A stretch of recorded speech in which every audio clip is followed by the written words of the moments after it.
You seen so far from Vanderbilt? If you've been able to kind of peek at the tape.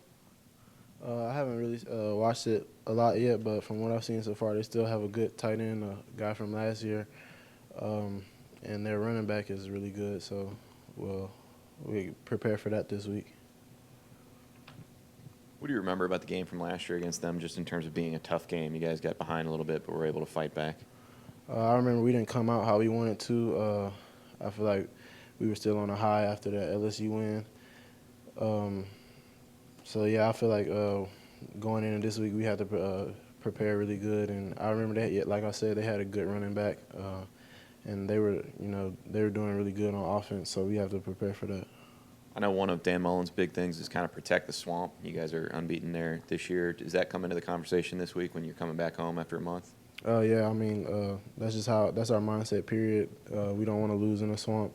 I think being competitors is what we plan to do this week. Coming off a loss and stuff like that, we want to get back out there, and we just want to get back out there and win. Dan said that there were a lot of different reasons for the third down defense breakdowns. What are a couple that maybe just jumped out? I feel like just not executing. I think our coaches did a good job of putting us in position, so we just got to go out and execute. So going into this week, we have to clean those mistakes up and make sure it doesn't happen again.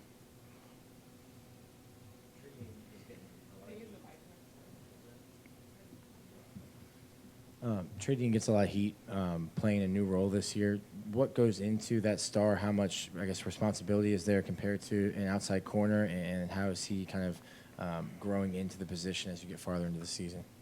Well, the star is probably the hardest position on the field for our defense, especially. So, and Trey is a young player, so he's growing into it and he's getting better every week. I see he's getting a lot of he's getting a lot of heat, like you said, but I think as time goes, he's just going to continue to mature and get better. And he's the type of player that he's a competitor, so he won't allow himself to get down, and he'll keep getting better. Could you explain to us, in terms we understand why star is the most difficult position on your defense? Mm-hmm.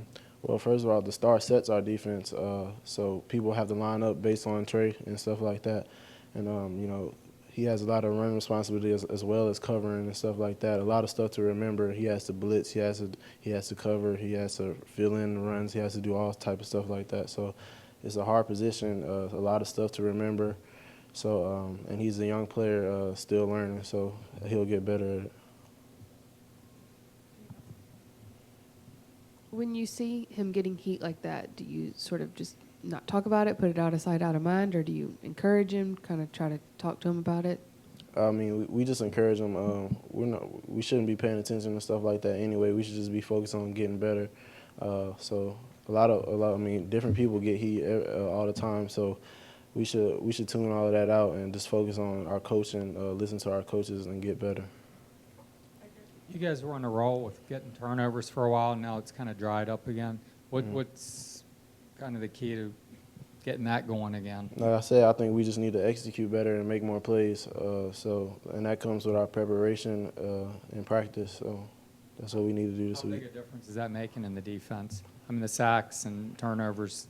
It makes a big difference for the whole game because if you're winning the turnovers, I forgot the percentage, but it's like a high percentage you're winning the game if you're winning the turnover battle. So I think as a defense, we need to get back to that so we can help not only the defense but the team win as a whole.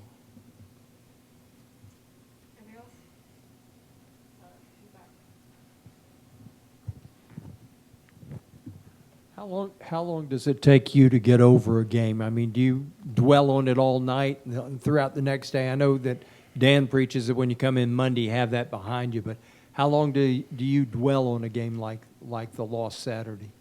Oh, well, I mean, we got until Monday because now it's time. We're supposed to move on, and it's time for Vandy. I think if you dwell on a game for too long, it's going to affect the next game, and we can't let that happen. Especially, we got to win out with this game, starting with this game in the swamp. So, I mean, that game's over. We got to move on from it, take the mistakes that we made, and use it to get better for this game. Do you sit in bed and look at the ceiling and replay it in your mind? Say what? I said after a game like that, do you look up at the ceiling and kind of replay the game in your mind? Yeah, definitely. I mean, since the game was over, I mean, I replay it in my head, like on the way home, stuff like that. But I mean, I woke up this morning with I'm focused on Vandy now, so I can't, let that game affect this game.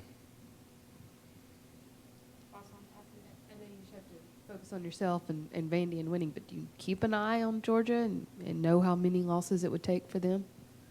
Well, yeah, I mean, in the back of our heads, but at the same time, we have to focus on ourselves because we have to handle our own business. We can't worry about what Georgia's doing. So, yeah, like I said, we got to focus on ourselves.